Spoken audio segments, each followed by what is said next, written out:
प्रश्नावली 5.4 का जो 9वां प्रश्न है, नीचे दी प्रत्येक आकृति में घड़ी की सुइयों के बीच के कोण की माप ज्ञात करनी है। 3 घड़ियां हमको दी गई हैं, ठीक है। और ये इसमें बजा है आपका 9 बजा है, इसमें 1 बजा है दोपहर का, और इसमें साय का 6 बजा है। तो इसकी मिनट और घंटे की सुइयों के बीच के कोण को हमें बताना है। तो देखिए, हमने एक चित्र यहाँ बनाया है इसको समझने के लिए। देखो, पूरी कितने घंटे होते हैं घड़ी में, जिसमें हम समय देखते हैं, इसमें 12 घंटे होते हैं। 1 से लेकर शुरू होता है 12 तक। तो हमने इन सबको बराबर भागों में बांट दिया। तो कितने बराबर भाग हो गए? 12 बराबर भाग हो गए। तो देखो, ये जो पूरा एक चक्कर होता है, अगर हम यहाँ से शुरू करें, 1 से चलना अगर हम शुरू करें और ऐसे चलते हुए हम दोबारा 1 पर पहुँच जाएं, तो इसका मतलब होता है पूरा एक चक्कर, इसको बोलते हैं 360 अंश, ठीक है। या इसको संपूर्ण कोण भी कहते हैं। एक कोण पूरा हो जाता है यहाँ पर गोल करके। तो संपूर्ण कोण होता है आपका 360 का, ठीक हो गया। अब हम इसको ये भी कह सकते हैं कि 12 घंटे में अंतरित कोण है। ये कितने घंटे में है? 12 घंटे में अंतरित कोण जो है आपका है घंटे की सुई के द्वारा, ठीक है। किसकी सुई के द्वारा बात हो रही है? घंटे की सुई 12 घंटे में एक गोल चक्कर पूरा करती है। तो कितना कोण बनाती है? 360 अंश का। इसलिए 1 घंटे में अंतरित कोण घंटे की सुई के द्वारा कितना हो जाएगा?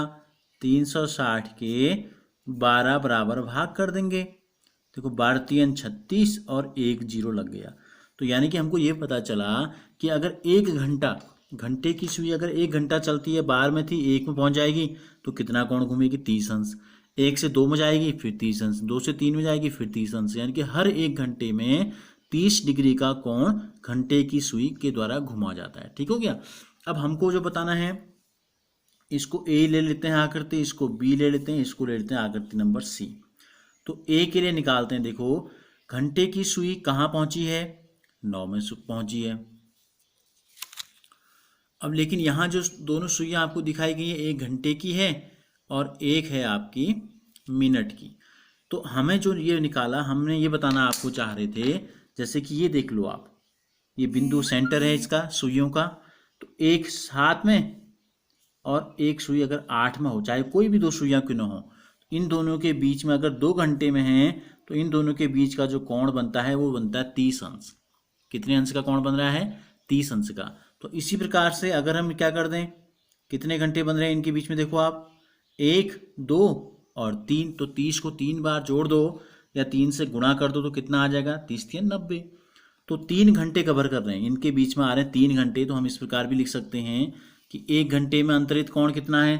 30 अंश। 1 घंटे में कितना कोण बना रही है 2 सुइयां? 1 घंटे में अंतरित कोण जो आपका है, ये है हमारा 30 अंश। इसलिए 9 कितने घंटे दिखाई दे रहे हैं आपको यहाँ सुई में? आकृति 1 में कितने घंटे हैं? 9 और 12 के बीच में 3 घंटे। देखो, 9 से 10 1, 10 से 11 2 और 11 से 12 3 घंटे हैं। तो इसलिए 3 घंटों के बीच में, 3 घंटे में अंतरित कोण कितना हो जाएगा? इसका 3 गुना हो जाएगा या 3 बार जोड़ दो। तो आकृति ए में कितना कोण बन रहा है दोनों के बीच में? 90 अंश का कोण बन रहा है। इसी प्रकार आकृति बी में देखते हैं। देखो क्या है, केवल 1 बजा है, यहाँ लिखा भी है दोपहर का 1 बजा है। तो 1 बजे में क्या होता है? छोटी वाली सुई 1 में है और मिनट वाली जो बड़ी सुई होती है यह है 12 में। तो 12 और 1 के बीच का कोण, हर 2 घंटों के बीच का कोण हमने आपको बताया। तो यहाँ क्या हो जाएगा? दोपहर 1 बजे, ठीक है। 2 सुइयों कौन कौन सी दी है हमें? घंटे व मिनट की सुई दी गई है, के बीच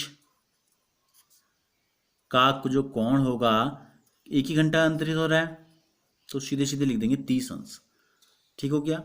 सी में आते हैं।